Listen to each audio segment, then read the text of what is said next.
convidados, Ergon Kugler, Felipe Bianchi, que estão aqui para conversar com a gente sobre o Barão de Tararé, os seus herdeiros e o aniversário de 15 anos desse Centro de Pesquisa da Mídia Alternativa.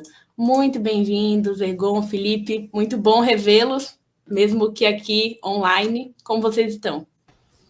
Muito bom dia, uma alegria, Sofia, uma alegria, Felipe. Bom dia para todos e todas aqui que nos ouvem. Acho que é ritmo de festa, né? Geralmente eu venho aqui até de camisa, às vezes, venho mais formal, venho falar de assunto trágico, mas finalmente a gente tem um assunto feliz também para falar, né? Que é esse aniversário de 15 anos de um Centro de Estudos da Mídia Alternativa Barão de Tararé, que é um instrumento assim de luta. E até para já passar aqui a bola também para o Felipe dar o seu bom dia, eu fiquei até brincando com ele, porque eu estou vindo aqui quase como nova geração, porque eu estou no Barão tem 3 anos. E isso faz com que o Felipe, jovem do jeito que é, seja a velha geração do Barão, porque ele está desde o início dessa caminhada. Então, é uma alegria aqui, essa contradição, esse choque de geração, Felipe, apesar de nós dois aqui sermos jovens. Muito bom dia a todas e todos. Bom dia, Sofia, bom dia, Ergon, bom dia a todo mundo que assiste a gente. É muito bom estar aqui no Desacato, né? O Desacato, ao longo dos anos, tornou-se um dos principais parceiros do Barão, aí na região é o principal parceiro do Barão, né?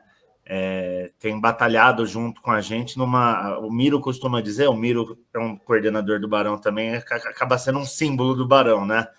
E esse sim é velha geração, tá bom, Ergon? Eu tô há 14 anos dos 15, mas eu ainda sou jovem, vou me colocar numa geração intermediária para ficar tudo certo. Hoje temos a intermediária e a nova geração. Os mais velhos não puderam estar presentes, infelizmente. Miro estava numa reunião, Sidoli estava dando aulas, está dando aula hoje. Sim. Então temos aqui a juventude do Barão de Tararé. Para começar, eu queria perguntar para vocês sobre a história. Quem é Barão de Tararé e por que a escolha desse nome? Foi muito bom você ter perguntado isso, Sofia, porque eu dei muita risada com essa chamada, né, dos herdeiros do Barão, né? Porque a gente não é herdeiro e o Barão não era Barão, né? O Barão de Tararé, na verdade, ele foi fundado em maio de 2010 e ele carrega esse nome em homenagem ao jornalista gaúcho, o Aparício Torelli, que foi o pai do humorismo político no Brasil. E ele era um grande de um sacana, né? O humor dele político era muito ácido, então ele se criou esse título de Barão de Tararé, que fazia alusão a uma batalha na divisa entre São Paulo e Paraná, entre as tropas de Washington Luiz e Getúlio Vargas. E o problema é que essa batalha nunca aconteceu. E ele ostentava esse título, inclusive as pessoas o tratavam por esse título, né? Os incautos, os desavisados, né? E ele foi um frasista de mão cheia, foi também deputado pelo Partido Comunista, o PCB da época, né? E foi uma forma de homenagear uma figura que, na visão ali do grupo que fundou o Barão, esse grupo que fundou o Barão eram os chamados blogueiros sujos, né? Daquele começo da história dos blogs, do ativismo digital, né? Em 2010 isso estava estourando, né? Um outro cenário totalmente diferente de hoje, mas uma turma que continua nativa também. Tinha o Paulo Henrique Amorim, o Altamiro Borges, Luiz Carlos Azenha, Renato Rovai, Rodrigo Viana. Essa turma fundou o Barão e resolveu homenagear o Aparício Torelli, que é uma figura que, na verdade, ela está um pouco esquecida, né? Então, o Barão traz um pouco de volta essa questão de enfrentar as duríssimas batalhas pelo desenvolvimento do país, pela distribuição de renda, né? Pela democracia, com humor, com sagacidade, com irreverência, né? Porque senão a gente não aguenta. O que eu estava falando no começo é justamente isso. O Desacato ele tem estado com nós numa batalha que é titânica, que é dificílima, né? Às vezes dá vontade de desistir, mas a gente não pode se permitir desistir de jeito nenhum, né? A gente sabe que a comunicação é uma questão estratégica para qualquer desafio que a gente se preste a enfrentar aqui no Brasil. E a gente tenta contribuir enquanto mídia independente, no caso do Barão, enquanto uma organização que vai aglutinar as mídias independentes, os acadêmicos, as lideranças políticas, os movimentos sociais, para prestar um pouquinho de atenção nesse tema, que na nossa visão, eu tenho certeza que o Desacato sabe muito bem disso, é estratégica, é fundamental, atravessa qualquer luta que a gente tiver no país, né? A disputa de ideias. Então, o Barão é um pouco isso, o Barão foi fundado com esse intuito e com esse espírito, que remete ao Aparício Torelli. Egon, por que que o Felipe fala em uma batalha titânica da comunicação alternativa, da comunicação independente? Por que que surge um centro de estudo da mídia alternativa e por que que é tão difícil você ser hoje mídia alternativa no nosso país? Olha, parte central da missão do Barão é combater o grande monopólio da grande mídia, que a gente fala, né? A gente está falando de poucas famílias, é quase que uma extensão dos antigos feudos que a gente tinha, né, que controlam a comunicação no nosso país. É claro que isso, com o tempo, vai se mesclando com um novo desafio, que é o desafio das redes sociais, que é o desafio das big techs, que é o desafio das grandes companhias. Mas a essência do Barão, ela parte daquele mesma figura lá do Barão de Tararé, que era o opositor ferrenho do Getúlio Vargas, o opositor ferrenho de um governo centralizador, que mandava em tudo, desmandava, para tentar aqui também provocar e chacoalhar as pessoas. Vejam só, hoje a comunicação ela é controlada por poucos e por isso que a gente precisa de uma mídia alternativa. Sofia, Felipe, todas e todos que nos ouvem, a gente só consegue ter democracia se antes disso a gente tiver liberdade de expressão. E não é aquela liberdade de expressão que a gente ouve a galera falar para cometer crime, para fazer sacanagem, para defender coisa errada, que a gente vê muito parlamentar até hoje em dia legando a liberdade de expressão para ser racista, para ser LGBTfóbico, para ser machista, para ser transfóbico. Mas a gente está falando da liberdade de expressão até dos oprimidos, especialmente, das pessoas que são marginalizadas na sociedade. E é por isso que o Centro de Estudos da Mídia Alternativa Barão de Tararé se organiza para conseguir fortalecer essa mídia alternativa. Então, a gente tem diversos coletivos que vêm no Barão de Tararé quase uma casa para poder se mobilizar, para poder aglutinar parceiros, para fechar parcerias até a nível de articulação financeira. Então, é para isso que o Centro de Estudos da Mídia Alternativa Barão de Tararé existe, para conseguir organizar minimamente o bloco que a gente tem na rua aí da mídia alternativa no Brasil, mas mais do que isso, a gente chacoalhar a sociedade também. E aí eu já aproveito para dar essa deixa aqui, já que a luta é titânica, os titãs dos nossos tempos não deixam de ser também os poderosos donos da mídia, mas também são uma mídia aí internacional, descentralizada, que eles gostam de dizer, que são as chamadas big techs, que descentralizado não tem nada, né? A gente está falando de meia dúzia de donos de big tech, lá no Vale do Silício, que controla a comunicação que chega na gente. Faço aqui até coro a Renata Miele, que durante muitos anos foi membro ali efetivo da linha de frente do Barão de Tararé e hoje, inclusive, ocupa uma posição estratégica como coordenadora geral do Comitê Gestor da Internet no Brasil, o CGI. Eu brinco com ela que ela é quase a presidente da internet no Brasil.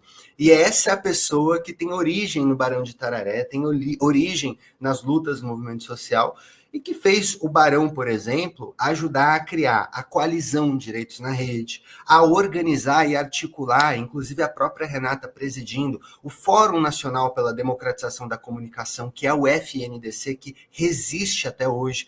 Então, eu acho que essa manchete está mais do que propícia, Sofia, porque os herdeiros e as herdeiras do Barão não somos nós aqui que estamos na diretoria, é a sociedade, é a coalizão Direitos na Rede, é o Fórum Nacional pela Democratização da Comunicação.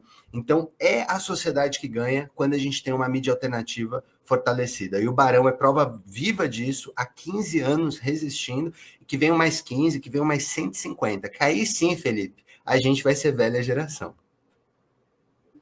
Felipe, junto da pergunta para o Ergon, queria que tu me respondesse quais foram as principais tarefas que o Barão de Tararé realizou nesses 15 anos.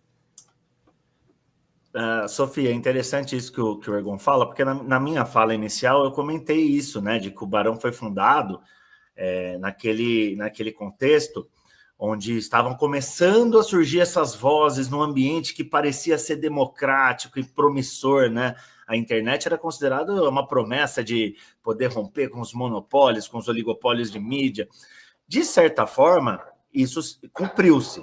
De outras, disputas em torno dos destinos de como seria governada a internet, na questão de regulação, de governança, a gente sabe bem onde deu. O Ergon já descreveu, não preciso repetir. Isso obrigou também o Barão de Tararé a se reinventar, né? O Barão começa como espaço de reunião dessa galera, depois ele passa a tentar abraçar a gente. Ó, vou já respondendo a sua segunda pergunta. Uma das primeiras coisas que o Barão fez foi criar um mapa dos blogueiros e ativistas digitais no Brasil. Então, o site do Barão de Tararé, se você acessasse ele lá em 2011, por exemplo, você acessaria blogs por região, você escolheria a região do Brasil para saber quem estava produzindo contra-informação, né? Quem estava produzindo jornalismo contra-hegemônico, ou seja, blog de opinião, mas que estava nesse universo que a gente estava tentando aglutinar por região. E isso foi, as transformações tecnológicas foram mudando, né? Aí chegou os protestos lá de junho de 2013, surge a mídia ninja e surge outra forma de fazer a coisa, de ir para o streaming ao vivo na rua. As coisas foram se sobrepondo e a gente foi correndo atrás, literalmente. Foi assim que o Ergon, inclusive, chegou no Barão, né? A Renata Miele, que, nossa, para mim ela é minha eterna chefe, eu brinco com ela, ela não gosta, minha eterna amiga. Mas foi ela que me pegou de estagiário do Barão, lá em 2010, para você ter ideia, né? Então faz muito tempo. A Renata, ela virou uma grande referência, ela converteu-se numa grande referência nessa questão dos direitos digitais, da regulação das plataformas agora, né? De todos esses temas. E ela nos legou, ela sim jogou para a gente o herdeiro, o Ergon, para fortalecer esse lado do Barão, porque não tem como discutir democratização da comunicação hoje sem passar pela questão dos direitos digitais, da regulação da plataforma, né, de como vai se organizar esse espaço que a gente acreditava que seria a libertação dos povos, né, o microfone dos oprimidos, dos invisíveis. De fato é. Em que escala?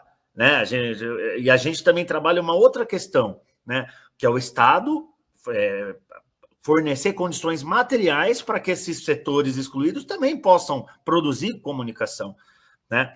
O Desacato, o Barão, todo mundo que trabalha com mídia independente sabe a dificuldade que é para fazer o jornalismo de qualidade profissional, que a gente é capaz de fazer, nós somos muito bons em fazer isso, mas nos faltam condições, né? A gente sabe que essa é uma das outras tarefas do Barão. O Barão tem, ao longo desses 15 anos, organizado plataformas para candidaturas políticas, plataformas de políticas públicas de comunicação, para que os candidatos do nosso campo progressista, campo democrático popular, se comprometam.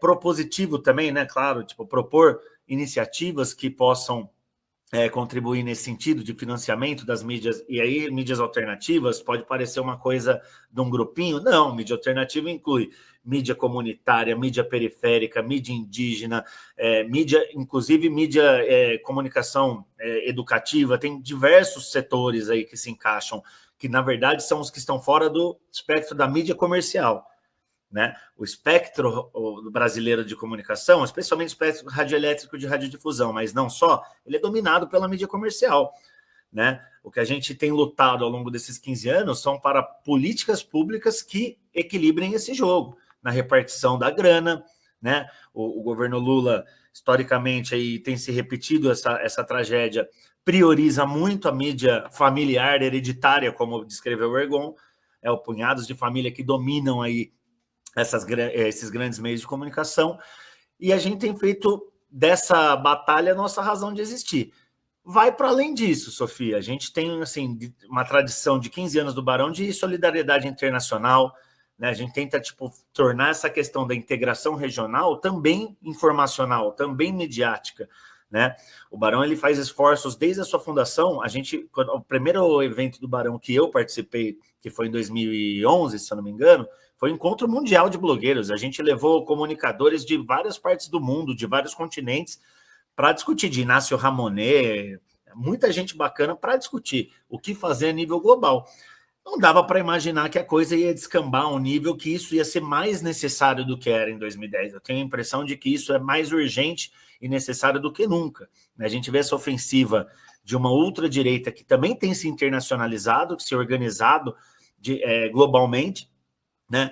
E os nossos processos, eles só podem sobreviver se a gente tiver também integrado. Então, o Barão também tem atuado muito firmemente nesse campo, né, dessas relações internacionais dentro das mídias alternativas, dentro do que tem sido feito na América Latina em especial, mas também em outras partes do mundo, para a gente trabalhar em conjunto, né? Não basta só a gente aglutinar os veículos brasileiros, tá? Tão titânica é a batalha, né? E essas são algumas tarefas do Barão, organizar esse campo para amplificar e levar a cabo uma agenda, né, de transformações, seja para políticas públicas de comunicação, agora a regulação das plataformas, que tem sido um dos temas-chave para todos os outros, né? Se lá no começo da história do Barão a gente estava preocupado com Rede Globo, com os grandes meios de comunicação privada, só com a questão das concessões, continua sendo muito importante. Financiamento de mídia alternativa continua sendo muito importante. Mas agora está tudo perpassado por esse elemento que tornou mais decisivo do que a mídia hegemônica, para você ter ideia, na decisão política da sociedade, né? Então, assim, de fato, é uma batalha titânica, e eu acho que a gente vai precisar de pelo menos mais uns 15 aninhos para poder dar respostas contundentes para os algozes aí da democracia ao redor do mundo.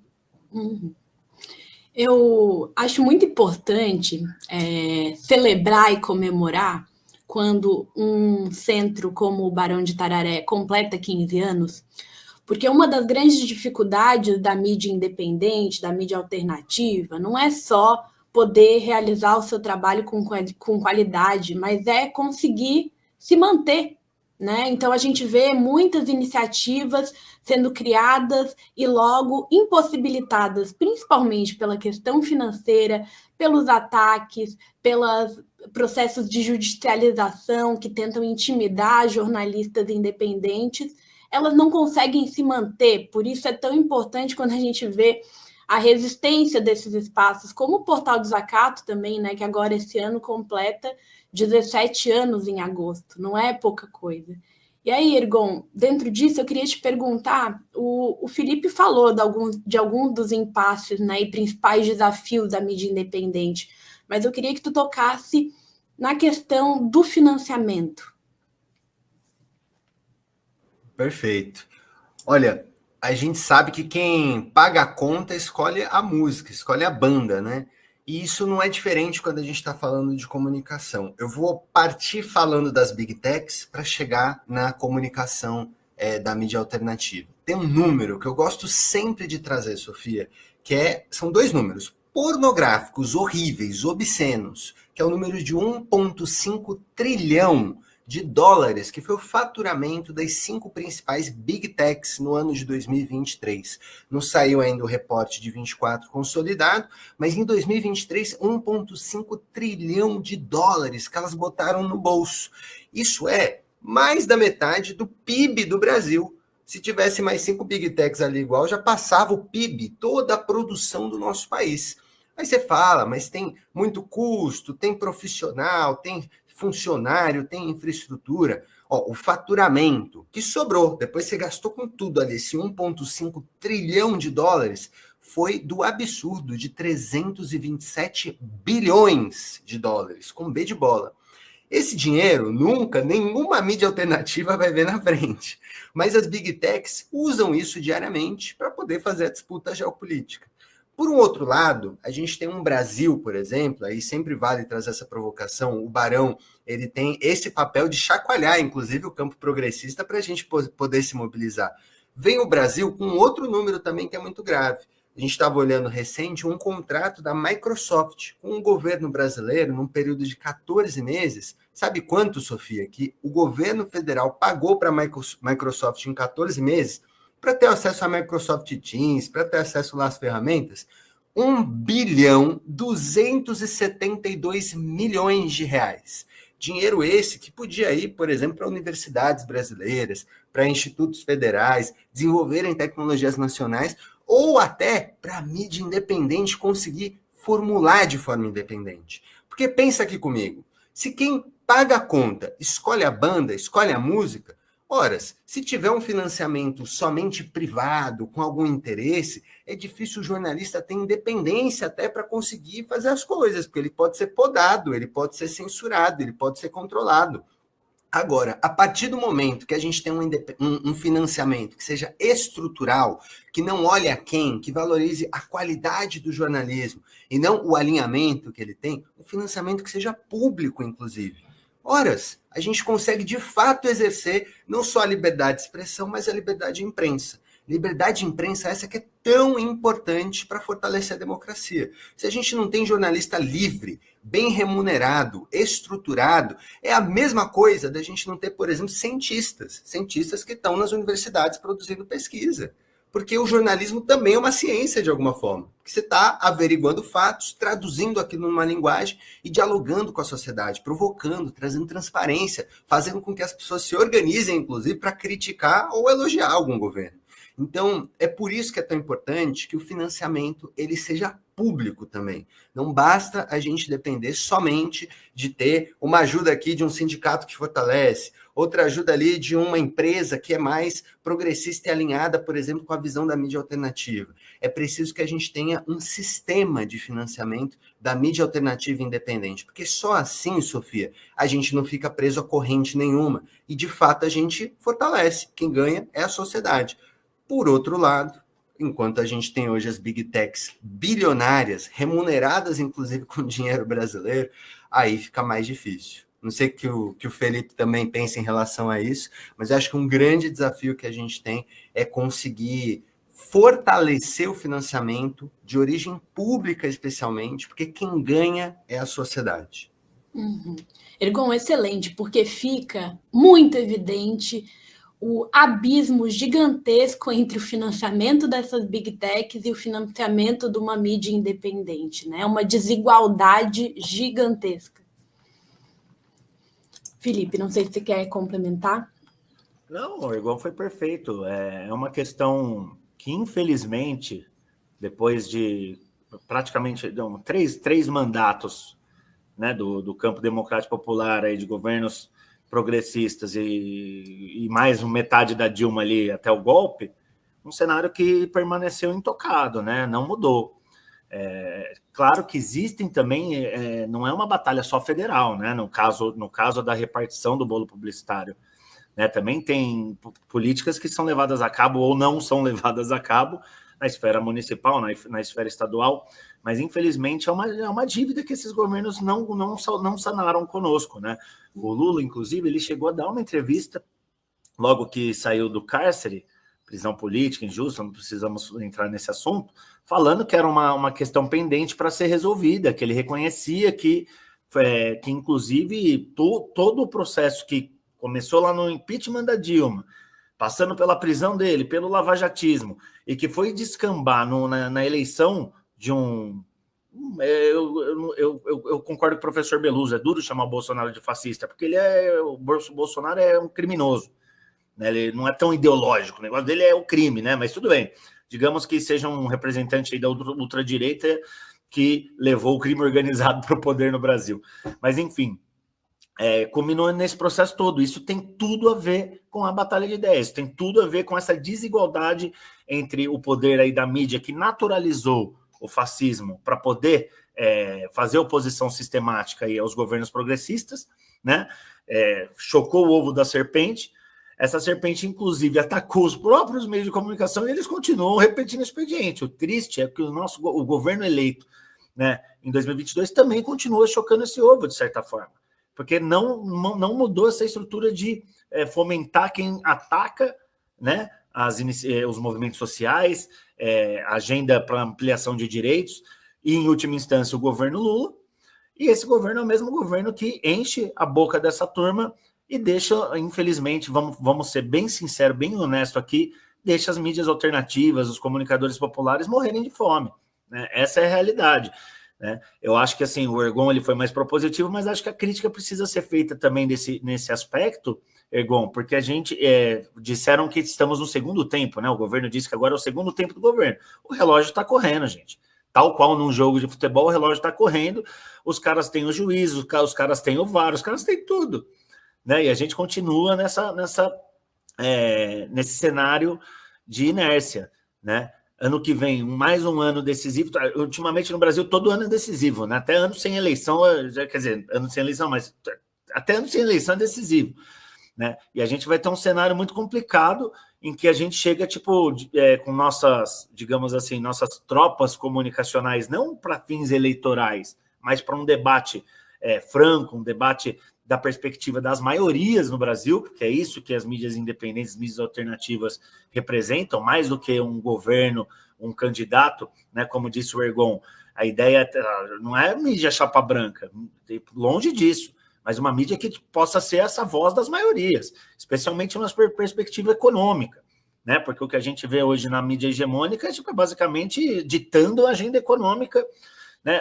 Por isso que fecharam com o Bolsonaro, inclusive, né? Tinham ali alguns veículos que não gostavam do Bolsonaro na questão dos costumes, mas fechavam com os parça Paulo Guedes tranquilamente, né? Então, assim, a gente tem que bater nessa tecla. Pode soar chato, repetitivo, mas é mais uma oportunidade que vai passando e a gente vai ficando a ver navios, né? Eu acho que é um tema muito sensível para a gente, né? Eu sei, por exemplo, o sistema de funcionamento do desacato é heróico. Na minha visão, o desacato é um exemplo de batalhadores incansáveis para conseguir fazer uma comunicação de qualidade profissional, né? Confiável, e para sobreviver é uma dureza, né? Então, acho que a gente tem sim que discutir essa questão e pressionar. A gente tem que aproveitar a oportunidade que a gente tem de ter um governo democrático eleito para pressionar, porque a gente passou um longo período sem poder pressionar ninguém, que era basicamente lutar pela sobrevivência, né? Durante ali o governo Temer, né? Durante o golpista Temer estar lá no Palácio do Planalto e o Bolsonaro ser eleito, não tem muito como a gente reivindicar e pressionar por essas bandeiras. A hora de fazer isso é agora, né? Seja financiamento público, ou seja também alguns arranjos que possam existir fora também dessa esfera federal. Mas é urgente que isso aconteça, né?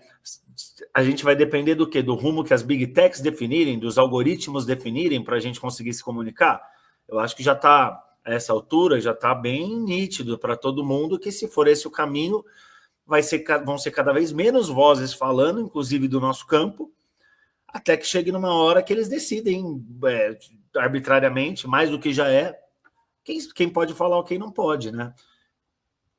O Ergon pode falar melhor do que eu sobre isso, mas eu acho que infelizmente passa tudo por esse gargalo atualmente. Sim. Ergon. Eu queria complementar, porque até durante a fala aqui do Felipe, eu fui lembrando de outros números que são absurdos. Vocês estão vendo que eu estou apegado aos números hoje, mas vejam que valor absurdo. 250 milhões de dólares. Esse daqui foi o valor que o Google investiu em mídias alternativas da Califórnia. 150 jornalismos do Brasil, 150 empresas de jornalismo do Brasil. É o que o programa Google Destaque banca hoje no país. O Google está fazendo política de financiamento de mídias e a gente não tem uma política pública. Qual que é a consequência objetiva disso? Essas 150 empresas, esses 150 veículos de mídia financiados pelo Google, que vão desde blogs da extrema-direita até blogs do campo progressista, reforço, eles eram todos contra o PL de regulação das plataformas, o chamado PL das fake news. Então, vejam a influência de quem paga a grana em cima de um jornalismo que poderia ser mais independente, mais livre, sem ser preso às correntes de quem o paga. Então, eu acho que isso daqui são números minimamente para a gente se chocar. Enquanto a gente não tem o Estado, o governo federal, o executivo, ou os governos estaduais e municipais aqui, como o Felipe provocou, de fato se engajando para poder fortalecer uma mídia independente e que faça com que a comunicação, o debate de ideias não seja tão contaminado com mentira, com fake news, com desinformação, com sacanagem, a gente tem o Google pagando jornalismo por aí, ao redor do mundo. É esses 250 milhões de dólares só na Califórnia para o jornalismo local e 150 empresas, veículos de jornalismo no Brasil, que hoje são financiadas desde 2022, desde 2020, pelo Google.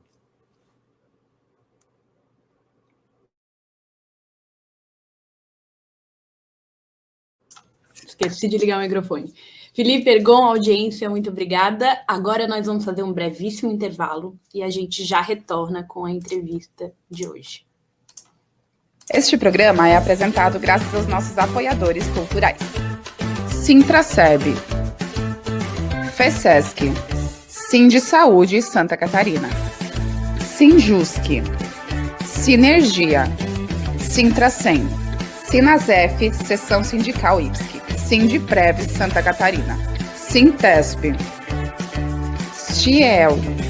Seja um apoiador cultural. Ligue para 499-8808-5438.